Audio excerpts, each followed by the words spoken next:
अच्छा सुनिए, चैनल को यदि अभी तक सब्सक्राइब नहीं किया है तो सब्सक्राइब करके बेल आइकन को जरूर दबा लेना, ताकि मोटिवेशन के नोटिफिकेशन आपको हमेशा प्राप्त होते रहे। हम न रहबो माई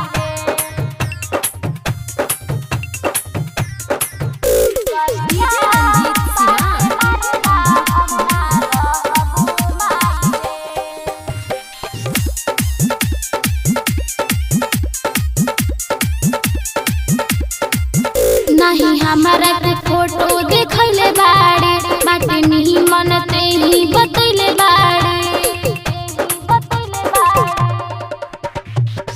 नहीं हमारा के फोटो देखले बाड़े बाटे नहीं मनते ही बतैले बाड़े